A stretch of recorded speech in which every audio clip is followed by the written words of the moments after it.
Hello, and welcome back to episode 16 of Vessel and Voice podcast. I'm your host, Kim Charlson. And in today's episode, we're answering a really beautiful and expansive question submitted by listener Yulian Yu. And she asked, can you do an episode about how we were created, how spirits were created?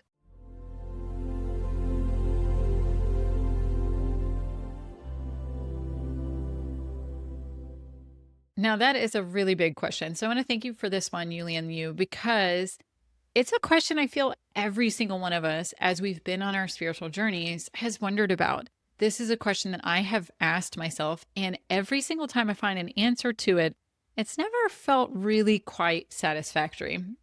And today's episode is probably not going to make you feel very satisfied with the answer either. What you're about to hear is Monty's perspective, but what I should say is that this is more of a spirit myth, a spirit allegory about how we came into form. And he explains that even spirits don't really know how we came into form, because once we come into form as an individual, we can't quite grasp the all and the moment before origin, where there was no time, there was no place, there was no separation. It was just the all that is, the all that was. And it may resonate, but it also may leave your mind spinning a little bit, which it certainly did for me after I finished channeling this one. But when I reflect on how it feels energetically, it brings me a lot of peace, even if I don't quite understand it. So I'll let Monty take it from here. We are delighted to answer this question, and it is something that spirits are still reconciling themselves because it is beyond our individual understanding. How spirit came into form is something of a mythical process, something that we as individuals living in separation, whether in physical or non-physical, can never quite grasp the process because as we live in separation, as we are individuals, we can never quite understand what it means to have lived in complete unity, in complete surrender to the all that is, and to be one with everything. As we ourselves, Monty, in our own individualization, we are our own spirit being. We are our own entity, separate from you, the listener, from Kimberly, the channel. We exist in separation, just as everyone else, everywhere exists within separation. There can be moments, brief, where you feel that separation fall away, that both can exist at the same time of feeling as much in unity as you are able to, as well as feeling individual. And yet you can never encompass both states fully within your own life. And this is important to understand because as you are in separation and you are in individual form, you are also still the all. This is something that is difficult to understand because your conscious focus is always on separation, unless you are intentionally striving to be in communion with all that is.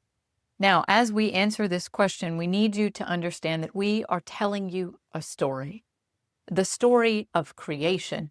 And it is a story, an allegory, something that we do not know the truth of because we cannot understand it, living in separation, living in individuality, living in our own existence. It is something that is only understood by the all. And when you can create union with the all, that is the moment when you can understand it, and yet your full understanding of it ceases to exist the moment that you exist in separation. And so it is a balance of those two always. So, to begin our story of how spirit came to form, the first thing we must say is that everything that exists is neutral. Everything that exists of all that is, of the creation energy, of everything physical and non-physical, adds up together to create the universe of neutrality. And in this neutrality, there is nothing to experience. When there is no form, when there is no separation, and everything exists together, there is nothing to experience. There is nothing to be. It is merely everything. It is the all. And when it is together and not in separation, it just exists. It is not doing anything. It is not experiencing anything. It is not thinking anything. It is just being. It is pure essence of being. But that essence of being is neutrality. This is something that humans do not wish to understand many times because in living in separation, it is difficult to understand that a God, the all that is, could be anything other than either benevolent or malevolent, depending on your perspective. A benevolent God, a benevolent being of all that is, allows you to place trust and surrender into the universe and the all that is, because it allows you to trust that everything will work out. Everything has its time and its place. It allows you to be in that mode of trust and surrender.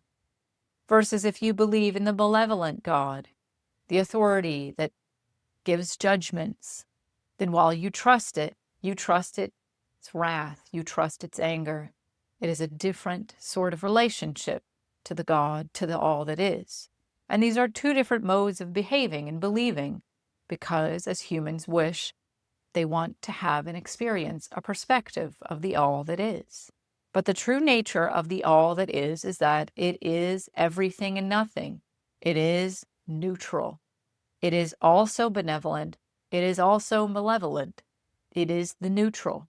And so, when it is in separation, it can exist that it is benevolent and malevolent because it is exiting the form of being, of just being in the state of all that is, into separation, into parts, into expressions. Now, the expressions are much more complicated than it is strictly benevolent or malevolent. It is not quite that simple. Just as you look within yourself, there are parts of you that are quite benevolent, and there are parts of you that are quite malevolent. Now, within yourself, you also contain all that is. You are a mirror, a microcosm of all that is. And when you came into form, it is because the spirit of all that is, that all that was, went from the state of being in neutral, to the state of experiencing, the state of form of some variety, whether it was physical or non-physical, because while form is often seen as physical, it is also non-physical. We are a form of energy. And so we have a certain experience of the universe. And we are a certain expression of energies. And we have those energies that we prefer to express, and those energies we do not prefer to express. And those allow the experience of the universe to change that we are having, as we have spoken about in previous episodes. That when we, Monty, are expressing energies in our form that we find advantageous, desirable, those energies are brought to us through the law of attraction. And so we get to experience the world, experience the universe, experience our creations that are similar to those energies that we are embodying, that allow us to experience, versus the undesirable energies. If that was our focus, we would attract more of the same to ourselves and experience that, and that would be our mode of being. Now, this is where it gets complicated, because in our story of how spirit came into being, no one knows why it decided to go from a state of being to a state of experiencing. Maybe it was the Big Bang, of an eruption of too much energy collected in one space, and so therefore it had to come into form, and it had to come into non-physical and physical form to experience. Maybe it was too much energy in one space and could not be contained and expanded. Or maybe it had sentience within itself and decided that it had fully experienced this state of being and wanted to experience something different. We do not know. We cannot know. But what we can tell you is that in this moment, when it went from just being in a state of neutrality to the state of experiencing, that was when spirit came into physical form, as well as non-physical form in specific formats. Now, answering this question probably causes you to have more questions from there. But what does this mean? Why are we here? What is the point? Are we merely here to experience or to be an expression or to attract different energies? That is up to you to determine. That is up to you to figure out why you are here in form, in your specific format. Yes, there are certain rules that we have interpreted that have been discovered through experiencing in the same way that humans have discovered the laws of gravity, the laws of thermodynamics. There are certain laws of energy that we feel apply, but your experience of being in physical form, of being in a spiritual format, serves your purpose and what you desire and what you wish to experience. The more that you can be intentional about your experience and intentional about the energies that you are creating from within, so that way you can attract what you find most desirable to you, the more that you can experience a life of your own choosing, where things work the way that you would like them to. But because you are a reflection of all that is, there will always be parts of yourself that you find undesirable. You can never fully eradicate those parts of yourself because you are a reflection of all that is. It is just emphasizing certain aspects, creating from those energies, or allowing other energies to drift away and be less emphasized, to transmute those energies. As we are telling you this story, we hope that this inspires you to let these ideas percolate a bit, because your logical understanding will not help you. It is something that we cannot know because it is something that we as individuals can never experience fully and completely. We can have glimmers of moments of that unity with the all that is, but because we exist in separation, it can never be complete. It can never be complete. Just as we can never be completely independent either, because we are part of the whole. And so therefore the system of the whole affects us. The energies around us affect us. Because, in its own way, to be separate from the whole is to be the whole, which means that you are no longer experiencing, and you are back to the point of neutrality. It is a cyclical thinking that is difficult to grasp, and every time you try to grasp it, it will swill out of its own. We know that this is not quite answering questions, but only eliciting more of them. But this is the eternal quest that you are on, of reconciling the questions that you have with your experience of your physical manifestation. We send you great love for this question. That is all. Take a moment after listening to that and just let this energy settle, because it's a big one. This is something that I don't feel that we will ever be able to fully grasp. In the same way that Monty talks about that once we're in form, we can never really fully grasp all that is. We can only understand our part of it. And while we have the all that is that's within us, we only contain one part of it being expressed in form. What hit me the hardest is even in spirit, even in non-physical form, they also exist in separation, and they can't know that truth just any more than we can. That level of wholeness, that level of unity can't be completely held within form, because that's what it means to be in form. And yet we are all that unity, and we carry it inside of us. It's the divine, complex, perplexing truths that we can never quite come to terms with. Monty's reminder that all that is a neutral place of being, it's not experiencing, reminds me that I'm here in physical form in order to experience. That's my purpose for me. It's not to learn specific lessons or to embody a specific way.